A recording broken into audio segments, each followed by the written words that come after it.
이제 가을이 온 것 같습니다. 선선해지는 가을이 왔어요. 우리가 가을하면 이 추수가 먼저 생각나고, 또 한 해 동안 땀 흘려 농사를 짓다가 추수하는 정말 기쁨과 감사가 넘치는 그런 계절이기도 하죠. 우리나라도 그렇고 미국도 그렇고 해외 여러 나라들을 보면 추수와 관련된 명절들이 참 많습니다. 그때가 되면 다 같이 기쁨 또 감사가 넘치는 그런 이 기간입니다. 이스라엘도 그렇습니다. 이스라엘도 마찬가지로 추수하는 시기, 정말로 기뻐하고 감사가 넘쳐나는 그런 이 기간이 바로 이 추수하는 이 시간입니다. 그런데 오늘 이 기드온 시대의 이 이스라엘 사람들은 추수 때가 되면 오히려 이 두려움과 이 분노의 계절이 바로 오늘 우리가 본문에 맞이하는 그 사람들이 살았던 그 시대의 모습이었습니다. 추수 때만 되면 오히려 기쁨과 감사가 넘쳐야 되는데, 이 기드온이 살았던 그 시대의 그런 이 이스라엘 사람들은 그때만 되면 오히려 두려움과 또 분노가 넘치는 그런 계절이었습니다. 왜냐하면 주위 이방 부족들이 그 이스라엘 사람들이 살았던 그 땅을 침략해 왔기 때문입니다. 오늘 본문 말씀에도 역시 마찬가지로 나오죠. 요단강 동쪽 사막에 사는 부족들이 요단강을 건너와서 그 북쪽에 비옥한 이스라엘 평지에 진을 치고는 침략하고 농사 지은 것을 다 빼앗아 가려고 또다시 왔습니다.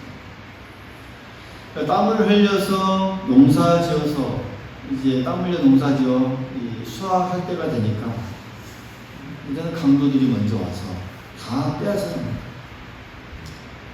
이 당시만 해도 이스라엘 백성들은 힘이 없었기 때문에, 스스로 지킬 힘이 없었기 때문에 언제나 주위의 이 부족들의 먹잇감이 되었고, 때가 되면 열심히 농작에서 갖고 놓은 이 열매들이 이 주위 부족들이 때가 돼서 다 빼앗아가는 이 억울하기 짝이 없는 일들이 매번 추수 때만 되면 반복해서 일어났던 것이죠.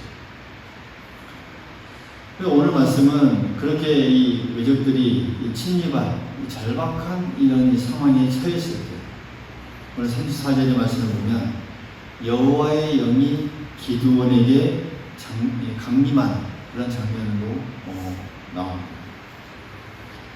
오늘 이 말씀 이전의 내용을 보면 6장에서부터 쭉 보면 이 기드온이 하나님의 부름을 받는 이 장면이 나옵니다.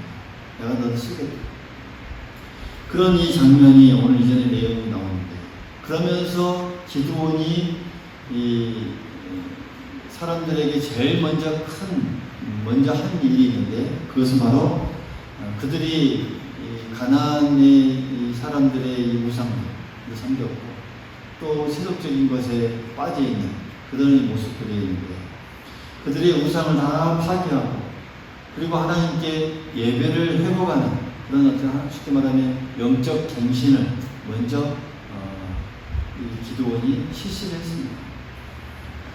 그동안 이 가나안의 이 종교와 관습에 물들어서 정말 실속화되어버린 그런 이스라엘 백성들, 그들을 영적으로 새롭게 하고 또 정결하게 하고, 그래서 하나님의 이 택한 백성답게 거룩한 삶을 회복해 나아가는 것, 첫 번째 기드온이 했던 일입니다.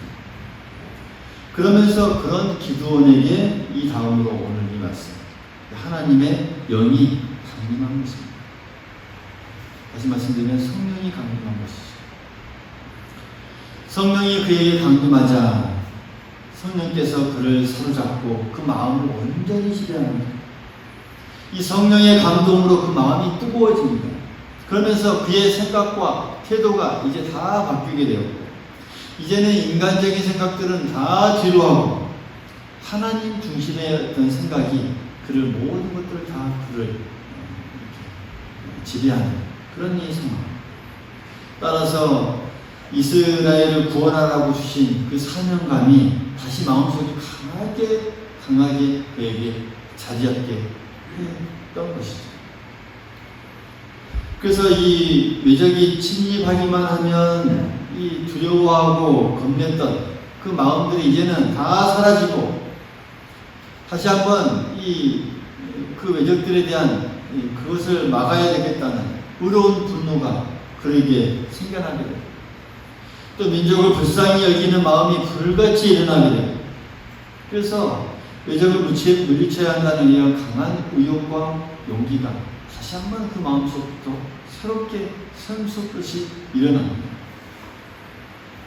그래서 이 하나님의 영이 기드온에게 이 강림한 사건은 하나님께서 기드온과 함께 하신다는 이런 강한 내적 증거가 이 기드온에게 되었던 것이죠.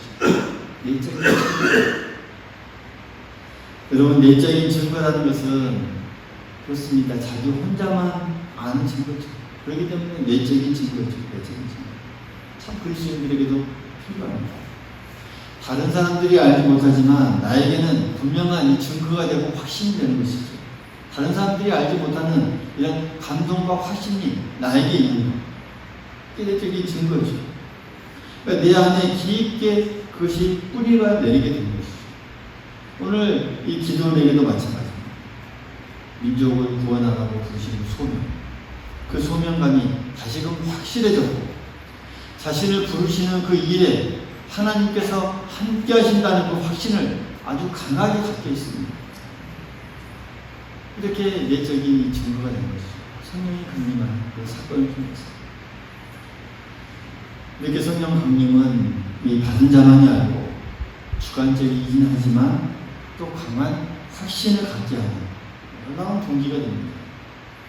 하나님께서 나와 함께 계신다는 이 분명한 확신을 하게 되고 이것이 이 내면적인 이 증거가 되는 것이죠. 여러분, 우리도 신앙생활하는 중에 하나님의 은혜를 갖기 다 경험합니다. 할렐루야. 갖기 은혜를 경험합니다. 그때 성령께서 강림하신 이 내적인 증거를 우리가 다 나름대로 가지게 되는 것이죠. 우리가 갖게 되는 것이죠. 내 나름의 이 소리, 은혜를 통해서 내만의 증거를 갖게 되는 것입니다. 다른 사람들은 알지 못하지만 나만은 하나님께서 나와 함께 계신다. 하나님께서 꼭 나를 붙들어 주신다라는 이 강한 확신을 갖게 되는 것이죠. 이 내적인 증거가 우리에게 꼭 필요합니다.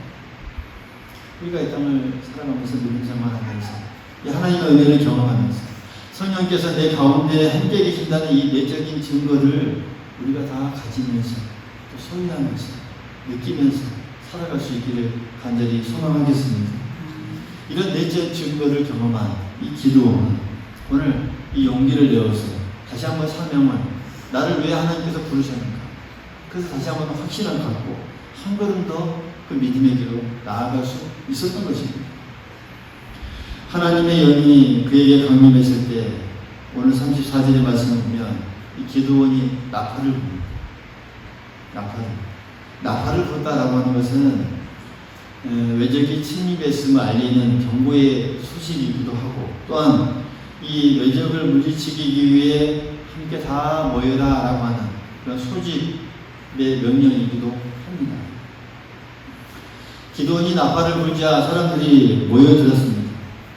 이전에 미디안 이 군인들이 무서워서 다 산으로 도망쳤던 그 사람들도 있었고 또 이전에 기드온이 하나님의 부르심을 받고 이제 우상을 다 파괴했는데 이전의 내용을 보면 그 기드온이 싫어서 또 기드온을 죽이려 했던 사람들도 있습니다. 그런 사람들도 다 모여들었습니다. 또 기드온이 속한 므낫세 지파 사람들은 물론이고 다른 지파 사람들까지도 다 함께 기드온을 중심으로 함께 싸우려고 모여들었습니다. 이렇게 하나가 되고 또 한 마음으로 뭉칠 수 있었던 가장 큰 그 시작점이 바로 우리가 잊지 않았지만 25절부터 이어지는 기드온의 이 영적 경식, 영적 회복, 우상을 다 파괴하고 하나님을 향해서 우리가 예배를 드리고 하나님을 향해서 뭉쳐야 된다라고 하는 그 영적 경식, 영적 회복에서부터 오늘 시작되었습니다. 이 그들이 의지했던 우상들을 다 깨트리고 예배가 회복되고 나니까 세상에 놓여있던 그 의존적인 생각들을 다 버릴 수 있었고, 이제는 하나님의 백성으로 다시금 정체성을 되찾고 하나님을 의지하게 되었던 것이죠. 그래서 우리 신앙의 회복이라는 건 다시금 우리의 이 모든 이 잘못된 모습을 다시 한번 고친다고 하는 것은 참 우리에게 신앙에 있어서 참 중요합니다. 매일매일 이루어져야 합니다. 순간순간 이루어져야 합니다. 우리가 오늘 예배 드릴 때도 참회의 기도를 하지 않습니까? 참회의 기도를 했죠? 네. 참회의 기도 마찬가지입니다. 매일매일 새롭게 신앙이 회복되고 변신이 이루어져야 합니다. 그렇지 않으면 하나님께 나아갈 수 없습니다. 거룩하신 하나님께 우리의 몸을 드릴 수도 없습니다.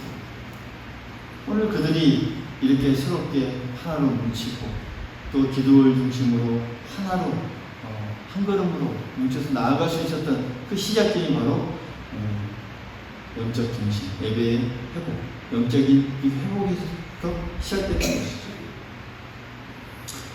그런데 오늘 말씀을 보니까 막상 이 사람들을 소집해 놓고 이 기도원이 전쟁터로 나아가려고 할 때 이 기도원의 마음에 이 불안한 마음이 들었는가 봅니다.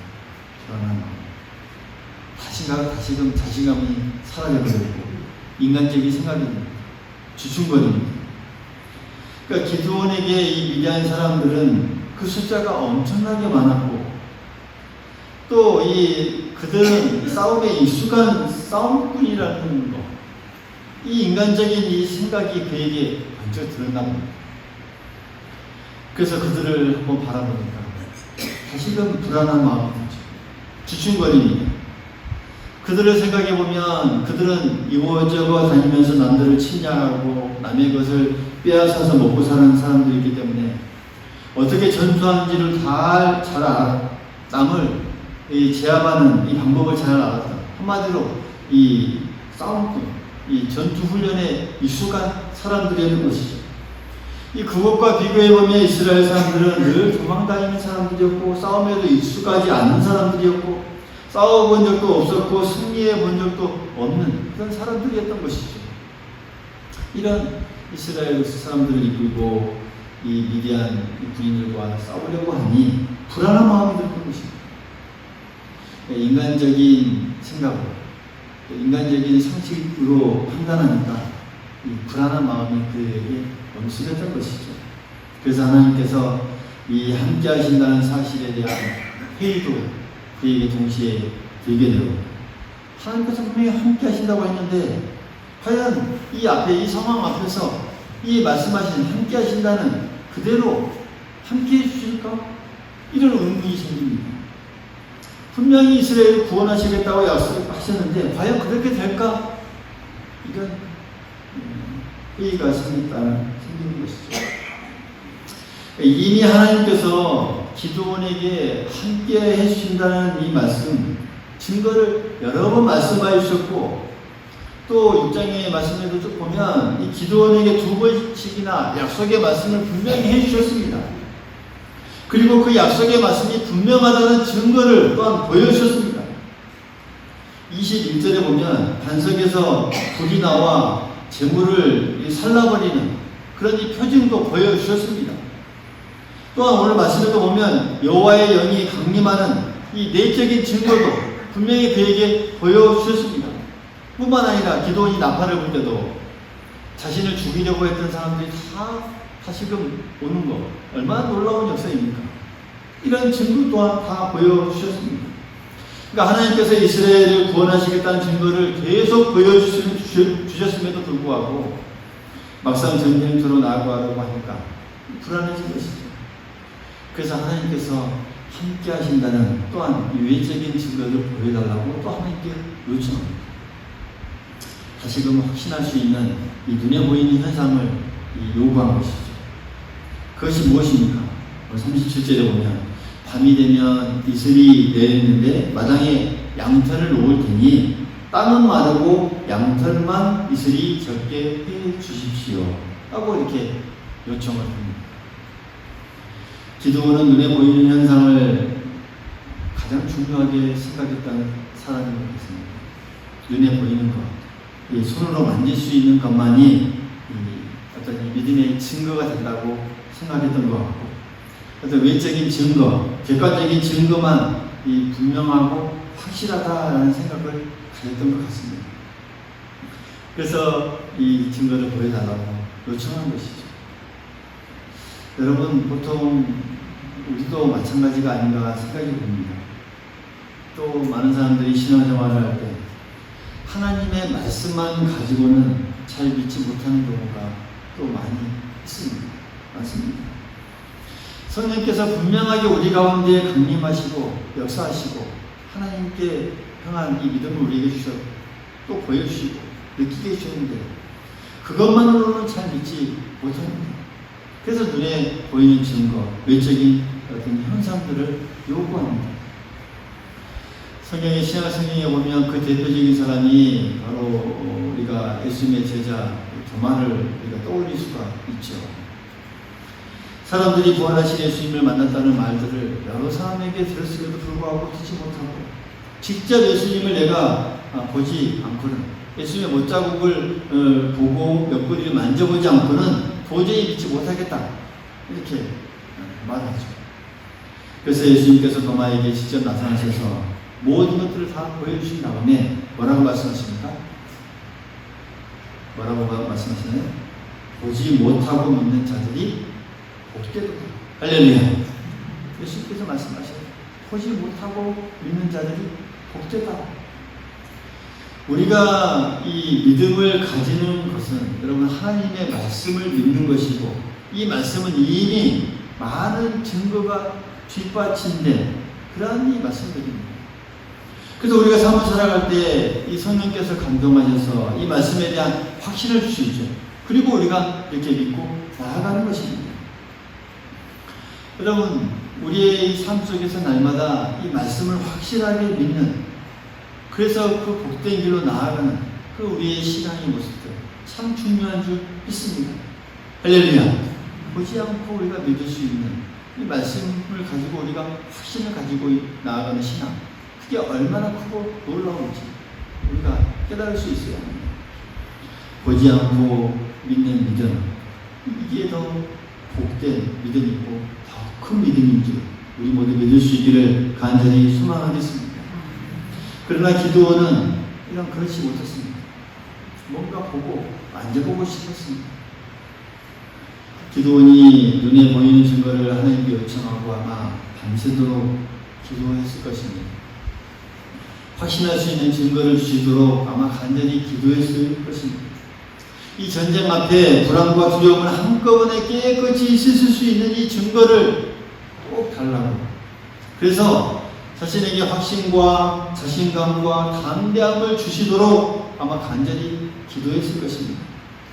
그리고 다음날 아침 일찍 일어나서 양털을 만져보니 주위의 땅은 다 말랐는데 양털만 젖어 있었습니다. 하나님께서 함께 하신다는 이 분명한 증거를 기드온에게 보여주셨습니다. 할렐루야. 확실한 증거를 보여주신 것이죠. 이 약속하신 대로 함께 하신다는 하나님께서 이 증거를 보여주셨고 약속하신 것을 그대로 지킨다는 이 신실함을 보여주셨고 하나님께서는 이렇게 신실한 분이심을 확신할 수 있도록 이런 증거를 그에게 보여주신 것입니다. 여러분, 이제 그만하면 확신을 가지고 전쟁터에 나가만도 하죠. 그렇지 않습니까? 이제 이만하면 이제 확신을 가지고 어지간하면 이제 믿고 나아가만도 한데 오늘 말씀의 39절에 보면 또 기드온의 마음에 이런 불신의 병이 또 이런 불신은 병입니다. 지금 기드온에게 있었던 병입니다. 마음속에 또 의심과 회의, 갈등과 불안이 다시 또 꿈틀거립니다. 아마 뭘 생각했을까요? 아마 밤에 이슬이 내려서 양털을 적시고 이런 땅이 말라 있었던 것이 혹시 우연히 그렇게 된 것이 아닌지 아마 이렇게 생각했을지 모릅니다. 아마 이렇게 한 번쯤은 우연히 그럴 수 있지 않을까? 이런 의심이에요. 불신이에요. 그러니까 한 번의 증거로는 마음이 놓이지 않는 것이죠. 혹시 우연히 그렇게 된 것일 수도 있다는 그냥 강한 의심이 그에게 작동합니다. 기드온이 원래 겁이 많은 사람이기도 했습니다.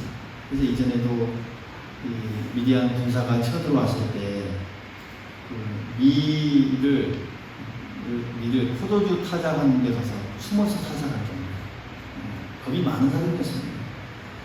그래서 막상 전쟁터로 나가려고 하니까 주저하고 망설이고 불안과 또 두려움이 그에게 몰려왔던 것이죠.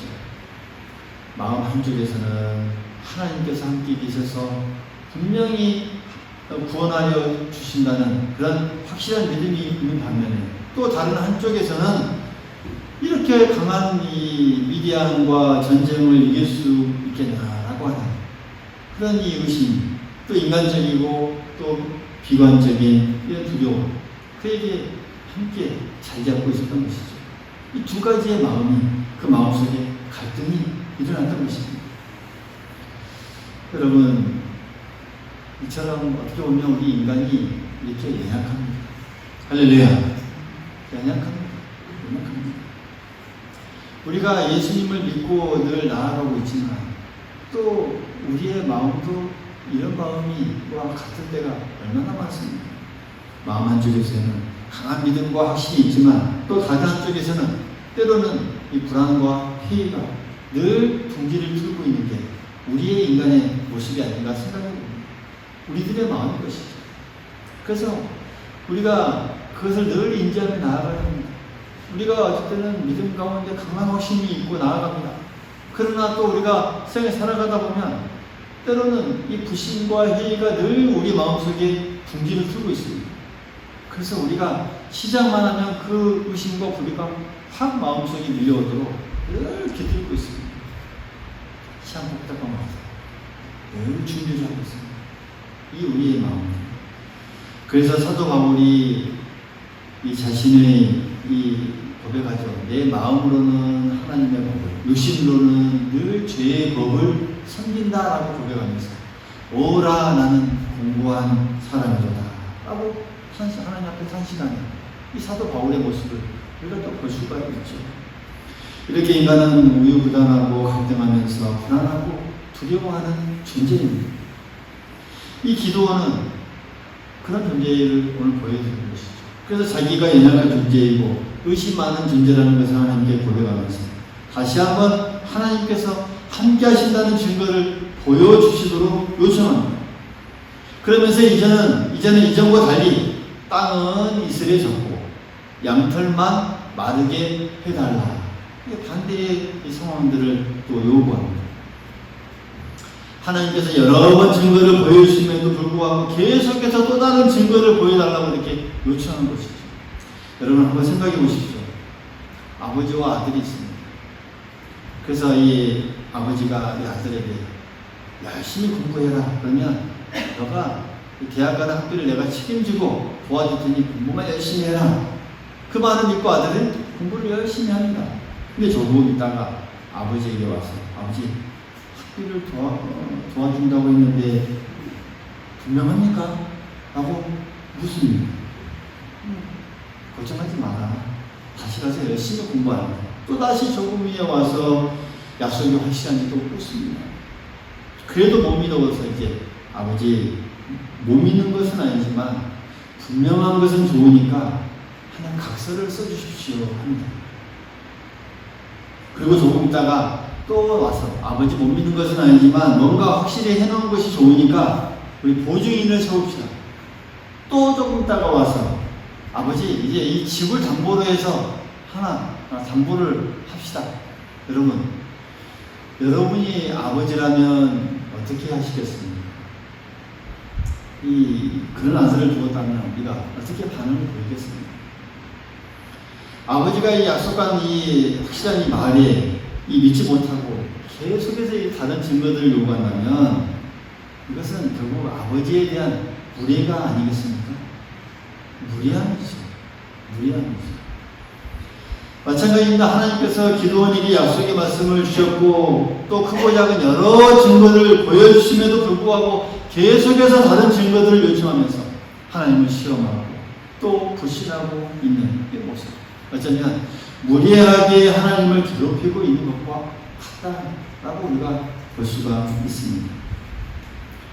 이렇게 기도원이 불신하고 의심하면서 하나님께 요청했지만 이 자비로우신 하나님은 또 기도원이 요청한 그대로 행하면서 보여주셨습니다. 약속한 이 약속의 말씀 외에도 또 필요한 증거를 보여주고 또 증거를 보여주고 계속해서 보여주는 이 상황들을 우리가 이 말씀 중에서 바라보고 있습니다. 여러분, 이게 신실함입니다. 할렐루야. 우리가 하나님의 이 신실함을 이야기하고 바로 이게 신실함입니다. 계속해서 인간적인 아버지라면 뒤통수를 탁 때리고 그렇죠? 발로 차고 나 너 아들 안 할란다 하고 아마 집으로 쫓아보낼 수도 있습니다. 근데 하나님은 신실하신 하나님이십니다. 할렐루야. 하나님은 죄인까지도 사랑하신 그 하나님이십니다. 의심하는 자도 용서하셨습니다. 거듭되는 무례를 인내하시고 또 인내하신 하나님이십니다. 이스라엘을 구원하는 일의 기도원을 지도자로 세우기 위해서 그럼에도 불구하고 책망하지 않고 분노하지 않고 포기하지 않으시고 그를 세우시고 하나님의 입장에서는 온갖 수모를 당하는 것이죠. 그럼에도 불구하고 끝내 그 일을 이루어 나아가시는 하나님. 기도원을 지도자로 세우시고 확신을 주시고 용기를 주고 또 담대하게 하고 자신감을 주셔서 기도원을 통하여서 이스라엘을 구원하는 도구로 삼으셨습니다. 사랑하는 성도 여러분, 오늘 신실한 하나님은 오늘도 우리와 같은 죄인들을 사랑하십니다. 할렐루야. 그 신실한 하나님은 오늘 우리에게도 함께 하십니다. 우리가 불신할 때에도 그 신실하신 하나님은 우리와 함께 하십니다. 우리가 무례할 때에도 그 신실하신 하나님은 우리와 함께 하십니다. 우리가 의심할 때에도, 우리가 방황할 때에도, 갈등할 때에도, 불안해서 또 두려워하고 염려할 때에도 그 신실하신 하나님은 우리와 함께 하십니다. 왜 그렇습니까? 하나님께서 내가 너와 함께 하시겠다라고 약속하셨기 때문입니다. 할렐루야. 약속하셨어요. 약속을 지키시는 신실한 하나님입니다. 그 약속하신 것을 그대로 지키시는 그 신실하신 그 하나님. 그 하나님이 오늘 나와 계속 또 동행하고 있고 함께하고 계신다는 사실을 우리가 꼭 믿을 수 있기를 간절히 소망하겠습니다. 약속을 지키시는 그 신실한 분이심을 우리가 믿고 이 땅에 나아가면서 흔들리지 아니하고 또 계속해서 우리와 함께 하심을 우리가 믿고 나아갈 때 우리가 이 땅에서 더 승리하고 또 믿음 안에서 언제 복된 인생을 살아갈 줄 믿습니다. 그런 삶을 살아가는 우리 모두가 될 수 있기를 간절히 소망하겠습니다.